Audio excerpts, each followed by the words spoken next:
दोस्तों नमस्कार। मैं हिम्मत सेठ एक बार फिर आपके सामने उपस्थित हूँ नए विषय को लेकर। महावीर समता संदेश से बोल रहे हैं। और कल हमने वीडियो नहीं बनाया था। कल हिंदू तिथियों के जो अपना कैलेंडर है उसके हिसाब से जो कल नववर्ष था, उसकी बधाई भी मैं आपको दे देता हूं। हालांकि उसका कोई मतलब नहीं है, लेकिन आज ईद है और ईद की भी आपको बधाई। और गुरु पर्व और बहुत सारे त्योहार कल से जुड़े हुए हैं, चेती चंड, और उन सब के लिए भी बधाई। आज जो दोस्तों बात करेंगे, कल बहुत बड़ी घटना जिसको कहा जा रहा था और बहुत दिनों से प्रचारित थी कि नरेंद्र मोदी जो है नागपुर जाएंगे और नागपुर में वो माधव सेवा आंखों का ऑपरेशन जो अस्पताल है उसका उद्घाटन करेंगे। और उससे भी ज्यादा चर्चित ये बात थी कि वो आरएसएस के हेडक्वार्टर जाएंगे और मोहन भागवत से वन टू वन बात करेंगे। और बात करने के बहुत सारे इशू भी बताए जा रहे थे कि भाई जिस तरह से अभी मोहन भागवत चर्चा में है या बयान दे रहे हैं और तंज कस रहे हैं नरेंद्र मोदी पर, उन सब चीजों पर लगाम लगेगी और उन पे बात होगी। लेकिन दोस्तों कल हमने देखा कि नरेंद्र मोदी वहां गए जरूर, और उस माधव आंखों के चिकित्सालय का उद्घाटन भी किया। और पास में जो दीक्षा भूमि है, डॉक्टर अंबेडकर साहब ने जहां बौद्ध धर्म स्वीकार किया था, वहां पे भी गए नरेंद्र मोदी जी। और आरएसएस के हेडक्वार्टर पे भी गए। लेकिन हेडक्वार्टर में जिस बात का खास तौर से बातचीत चल रही थी या जोर लगा लगा रहे थे सारे पत्रकार और विश्लेषक और मीडिया कर्मी, ये कह रहे थे कि वहां पर जो ये होगा और वो होगा और वन टू वन बात होगी। लेकिन ऐसा कुछ नहीं हुआ, वन टू वन बात नहीं हुई। ये भी कहा जा रहा था कि कल के वन टू वन बातचीत में यह भी तय होगा कि भाजपा का राष्ट्रीय अध्यक्ष कौन होगा। वास्तव में ये सवाल बड़ा सवाल था और इसी पे चर्चा होनी थी। लेकिन मुझे लगता है कि ये सवाल अभी तक इस पे कोई चर्चा हुई या नहीं पता नहीं, लेकिन कोई फैसला नहीं हुआ। ये अभी तक की रिपोर्ट्स से मालूम होता है, क्योंकि ऐसा कुछ आया नहीं है मोदी मीडिया की तरफ से भी या दूसरे जो यूट्यूबर्स हैं या सोशल मीडिया है उस पे भी ऐसा कुछ नहीं आया है कि राष्ट्रीय अध्यक्ष तय हो गया। यह भी कहा जा रहा था कि चूंकि नरेंद्र मोदी 75 साल के हो रहे हैं, तो क्या उनको भी अडवाणी और लाल कृष्ण आडवाणी और मुरली मनोहर जोशी और शांता कुमार और यशवंत सिन्हा की तरह मार्गदर्शक मंडल में भेज दिया जाएगा या वो रिटायर्ड हो जाएंगे। तो इस पे भी कोई ऐसी खास चर्चा नहीं हुई। कहते हैं कि नरेंद्र मोदी का खास मकसद यही था जाने का कि उनको इस से एक्सटेंशन मिल जाए। लेकिन बात ही नहीं हुई। तो हो सकता है कोई इशारों इशारों में बात हो गई हो, तो हम नहीं जानते। और सबसे जो बड़ी बात यह है कि भाजपा का जो अध्यक्ष, राष्ट्रीय अध्यक्ष तय नहीं हो रहा है, उसकी वजह से आरएसएस के न चाहते हुए भी जेपी नड्डा का कार्यकाल एक्सटेंड होता जा रहा है। अब हेडक्वार्टर में जैसा कि बताया जा रहा है या देखा जा रहा है कि वन टू वन बात करने का तो कोई अवसर मोहन भागवत को और नरेंद्र मोदी को नहीं मिला। और ये बात समझी जा सकती है कि सबके सामने या सबके बीच में इन प्रश्नों पर चर्चा नहीं हो सकती है।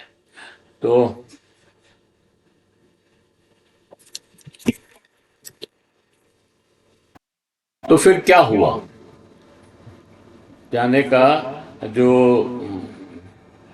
मकसद था वो तो पूरा नहीं हुआ, लेकिन कहा जाता है कि थोड़ी बर्फ पिघली है दोनों के बीच में। मोहन भागवत और नरेंद्र मोदी के बीच में जो वैमनस्यपूर्ण बातचीत, मतलब जो खटाव आ गया था और एक दूसरे से कोई चर्चा नहीं हो रही थी, उसमें कुछ आ, बर्फ पिघली है। ये 11 साल बाद नरेंद्र मोदी उस हेडक्वार्टर पे गए, 11 साल के अध्यक्ष होने के बाद। अभी अभी तो सबसे बड़ा सवाल मेरे को लगता है कि संसद में चूंकि बहुमत नहीं है और वक्फ बिल पास करवाना है, ये बड़ा सवाल है। अ, आगे बात करें उसके पहले मैं ये चाहता हूं कि ये अपील करूं आपसे कि अगर आपने अभी तक हमारे YouTube चैनल महावीर समता संदेश को सब्सक्राइब न किया है तो सब्सक्राइब कर लें, बेल आइकन दबाना न भूलें, और अगर आपको वीडियो अच्छे लग रहे हैं तो लाइक करें, फॉरवर्ड करें, और लोगों को भेजें, सोशल मीडिया पे डालें, और कमेंट बॉक्स में जाएं, कमेंट लिखें, सुझाव दें। आपके कमेंट और सुझाव हमें और बेहतर करने की ओर अग्रसर करें। दोस्तों, सब्सक्राइब करना इसलिए भी अच्छा है कि एक तो हमें उससे खुशी मिलती है, दूसरा ये कि आपको हम जब भी वीडियो बनाते हैं उसका नोटिफिकेशन मिलता है और आप उसको तत्काल देख सकते हैं। और दूसरी बात यह है कि ये फ्री है, इसका कोई पैसा नहीं लगता है, मुफ्त है, तो मुफ्त में आप कर सकते हैं इसको आराम से। आप इसको करके हमें प्रोत्साहित कर सकते हैं। तो ये, अब ये जो वक्फ बोर्ड का जो संशोधन बिल है, इसमें पेच फंस गया है दोस्तों। पेच क्या फंस गया है कि आ, ये चंद्र बाबू नायडू जो है, आंध्र के मुख्यमंत्री, उनके 16 MP हैं और 2 उनके सहयोगी जो कल्याण पार्टी है वो, उसके भी मिला ले तो 18 MP है। अब ये चंद्रबाबू नायडू ने रमजान के महीने में मुसलमानों को एक एश्योरेंस दे दिया, और ये एश्योरेंस क्या था कि हम आपके साथ खड़े रहेंगे और आपके विरोध में जो भी बिल होगा उसका हम पास नहीं होने देंगे। ये इसलिए भी है कि आंध्रा में, मतलब चंद्रबाबू नायडू के वहां पर 10-12% मुसलमान है और उनका वोट जो है चंद्रबाबू नायडू को मिलता है। और वहाँ के मौलानाओं ने, मतलब मौलानाओं ने तो दिल्ली में बड़ा जुलूस, मतलब बड़ा प्रदर्शन करके, जंतर मंतर पर रैली करके खुलेआम कहा था कि जो हमें सहयोग नहीं करेगा हम उन्हें वोट नहीं देंगे, हम भी उन्हें सहयोग नहीं करेंगे। रेसिप्रोकल, जैसे ट्रम्प साहब कह रहे हैं ना रेसिप्रोकल टैरिफ लगाएंगे, वैसे ही मुसलमानों के उलेमाओं ने और मौलानाओं ने ये बात कह दी कि अगर आप हमें हमारे को ये बिल अगर नहीं रुकवाते हैं, वक्फ बोर्ड संशोधन बिल, जो हमारी सारी संपत्तियों पर एक तरह का प्रहार है, अगर इसको आप नहीं रुकवाते हैं तो हम भी आपको वोट नहीं करेंगे। ये बिल्कुल साफ साफ उन्होंने वहां पर कह दिया था, जंतर मंतर पर। उसके बाद वो आंध्रा में भी एक ऐसी सभा करके और कहने वाले हैं, और पटना में भी वो इस तरह की सभा पहले भी की है एक और करने वाले हैं। तो इस तरह से वो अपना पूरा दबाव बना रहे हैं कि, और इस समय मुसलमान बहुत परेशान भी है क्योंकि हर मस्जिद के नीचे मंदिर ढूंढने जा रहे हैं, जबकि मोहन भागवत ने ये कहा है कि इसका कोई औचित्य नहीं है कि आप हर मस्जिद के नीचे मंदिर ढूंढें, लेकिन आदित्यनाथ जैसे लोग जो हैं वो ऐसा कर रहे हैं और बुलडोजर न्याय चला रहे हैं। ये भी एक बहुत ही विस्मयकारी बात है। इधर नरेंद्र मोदी ने मुसलमानों को ईद के मौके पर एक गिफ्ट देने की बात कही है, जो 32 लाख लोगों को दी जाएगी। और एक एक तरह की, मतलब, लेकिन अली अली अली, अली अनवर जैसे जो बड़े नेता मुसलमान पसमानदा मुसलमानों के बड़े नेता हैं जो अभी जेडीयू छोड़ करके कांग्रेस में चले गए हैं, वो ये कह रहे हैं कि ये भाई गिफ्ट नहीं है, ये तो खैरात है। क्योंकि गिफ्ट तो घर पहुंचाई जाती है, खैरात लाइन में खड़े रह करके दी जाती है। तो ये लाइन में खड़े रह करके दी जाने वाली चीज है, वो खैरात है। लेकिन बिहार चुनाव को देखते हुए नरेंद्र मोदी ने एक पगडंडी बनाने की कवायद की है, इस गिफ्ट के बहाने, खैरात के बहाने या ईदी के बहाने। तो ये पता नहीं अब कितना सही है कितना गलत है, और इससे कितनी पगडंडी कितनी बनेगी, कितनी दूर तक जाएगी, ये कुछ नहीं कहा जा सकता है। लेकिन ये एक कोशिश, जो भी हो। यक्ष प्रश्न तो यही है कि भाजपा का राष्ट्रीय अध्यक्ष कौन होगा। अभी इस पर प्रश्न चिन्ह लगा हुआ है। भाजपा चाहती है कि उनके स्थापना दिवस 8 अप्रैल के पहले ये नाम तय हो जाए, ताकि 8 अप्रैल के समारोह में इसकी घोषणा की जा सके। भाजपा विशेष तौर पर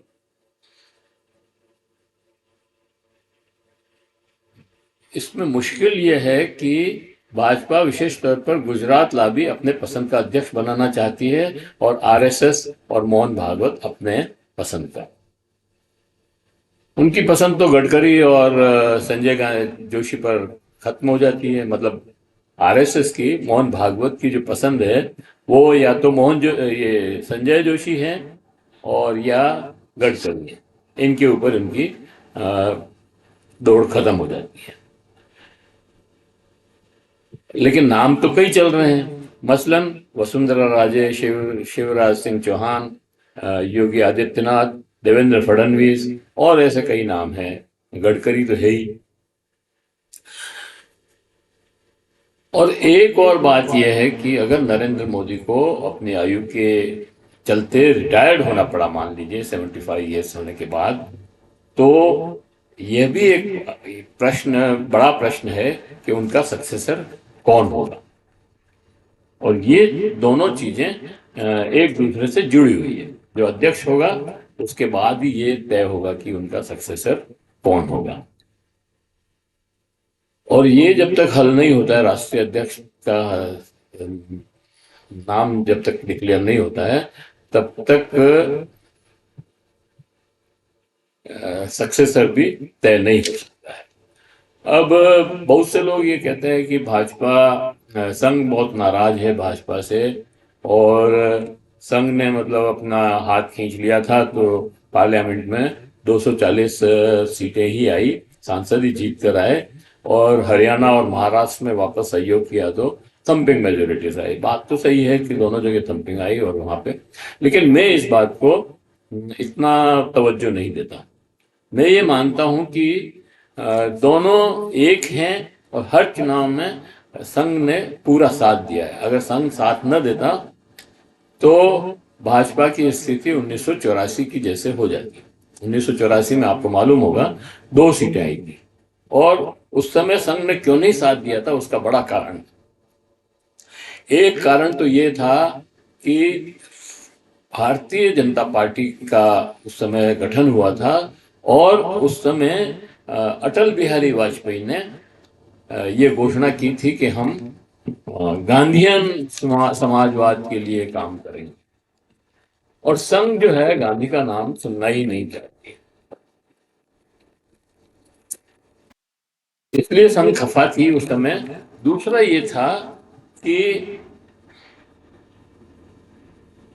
अगर संघ साथ देता और वहां कुछ ज्यादा सीटें आ जाती तो श्रेय जो है महात्मा गांधी को जाता, और संघ ये कभी नहीं चाहता था कि महात्मा गांधी को भाजपा की जीतने का जो है वो जाए, श्रेय जाए। मतलब जीतना मतलब कुछ ज्यादा सीटें लाना, जीतना मतलब वो जीतने का तो सवाल ही नहीं था।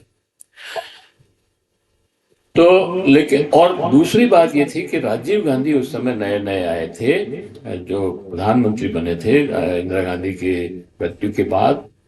उनको समर्थन देकर के भाजपा मतलब संघ ये सोच रहा था कि उनको अपने वाक जाल में फंसाया जा सकता है, और कुछ कोशिश भी की और सफल भी हुए, मुझे ऐसा लगता है। उन्होंने जब समर्थन दिया राजीव गांधी को तो 410 सीटों से भी ज्यादा सीटें राजीव गांधी जीत के आए, और इसी के चलते उस बाबरी मस्जिद विवादित परिसर में राम मंदिर के नाम के ताले खुलवाए।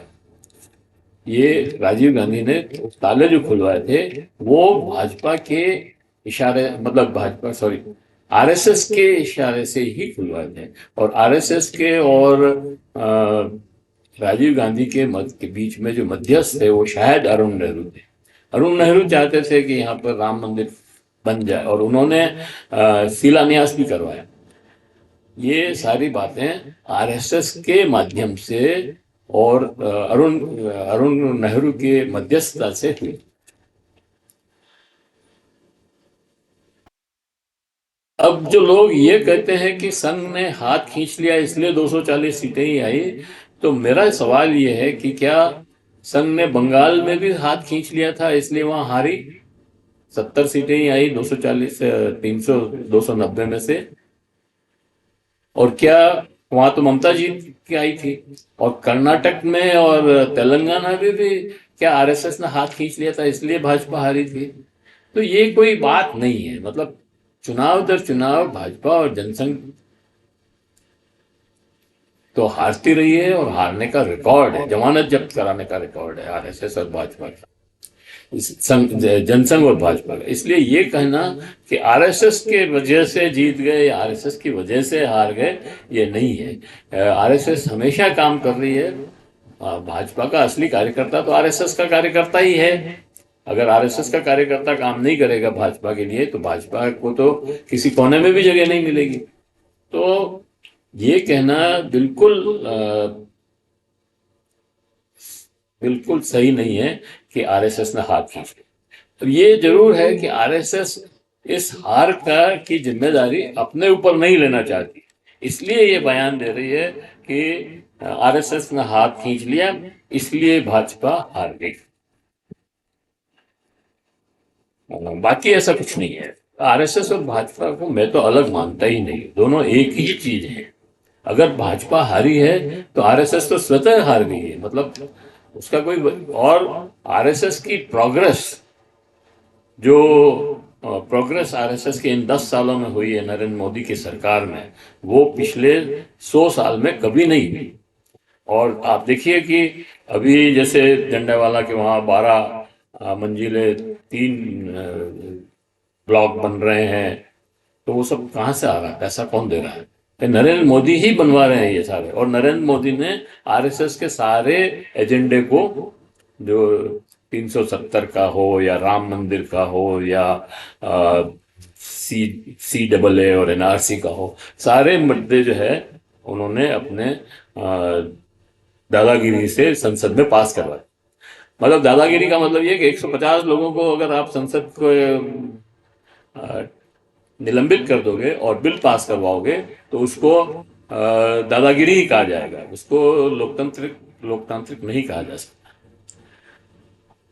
तो ये सारी चीजें हैं।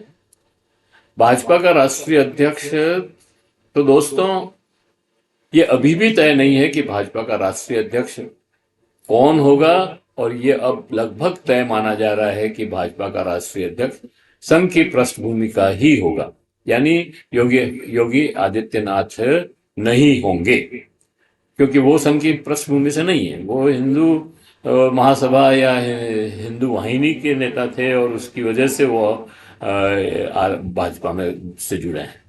और आपको ध्यान होगा कि जब उनको मुख्यमंत्री नहीं बनाया था, 2017 में नहीं बना रहे थे, मतलब मनोज सिन्हा का नाम चल रहा था, तब उन्होंने उनकी जो हिंदू वाहिनी थी उससे बड़ा बवाल खड़ा किया था, और उसके बाद ही उनको अध्यक्ष ये मुख्यमंत्री का पद दिया गया।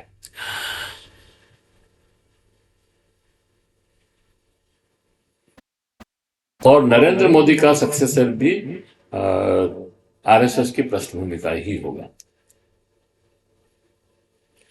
अब देखते हैं कि 8 अप्रैल तक राष्ट्रीय अध्यक्ष की घोषणा होती है या नहीं। अच्छा अच्छा, एक और बात यह है कि राष्ट्रीय अध्यक्ष की घोषणा की इतनी चिंता क्यों है, क्यों नहीं चुनाव करवा लेते हैं। भाजपा एक ऐसी लोकतांत्रिक पार्टी है जो अपने राष्ट्रीय अध्यक्ष का चुनाव नहीं करवाती है। अच्छा, बाकी भी नहीं करवाती है बाकी पार्टियां, लेकिन बाकी पार्टियों पे तो भाजपा ने ही ठप्पा लगा रखा कि ये तो परिवारवादी पार्टियां हैं। जब परिवारवादी पार्टियां हैं तो परिवार से ही अध्यक्ष आएगा, तो कोई चुनाव का मतलब ही नहीं है।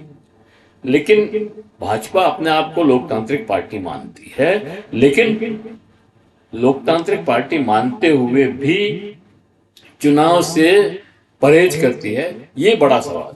और इस सवाल का जवाब कोई भी नेता नहीं देता है। भाजपा का नेता नहीं देता है, आरएसएस का नेता नहीं देता है, और खैर अब गोदी मीडिया तो पूछता भी नहीं है ऐसे सवाल। लेकिन हमारा सवाल है ये कि आखिर आरएसएस या भाजपा अपने आप को लोकतंत्र, आरएसएस तो खैर अपने आप को कहती है मैं राजनीतिक पार्टी ही नहीं हूं, तो ये भी एक छद्म है कि वो एक राजनीतिक पार्टी नहीं है। वो राजनीति में पूरी तरह राजनीति में इन्वॉल्व है, हर इश्यू में राजनीति। मतलब राष्ट्रीय अध्यक्ष चुना जाना है तो भी भाजपा का राष्ट्रीय अध्यक्ष चुना जाना है तो भी आरएसएस के बिना नहीं चुना जा रहा है। इससे ही लगता है कि वो पूरी राजनीतिक है। खैर ये अलग इश्यू है, लेकिन ये तो प्रश्न बनता ही है कि भाजपा अपना राष्ट्रीय अध्यक्ष चुन करके तय क्यों नहीं करती है। बस यही, इसी प्रश्न के साथ हम इस वीडियो को इस बातचीत को समाप्त करते हैं, और आशा करते हैं कि आपको ये वीडियो पसंद आया होगा। तो अगर आपने अभी तक हमारे YouTube चैनल महावीर समता संदेश को सब्सक्राइब न किया है तो सब्सक्राइब कर लें, बेल आइकन दबाना न भूलें। अगर आपको वीडियो अच्छे लग रहे हैं और ये वीडियो खासतौर से अच्छा लगा है तो इसको आप लाइक करें, फॉरवर्ड करें और सोशल ग्रुप्स में डालें।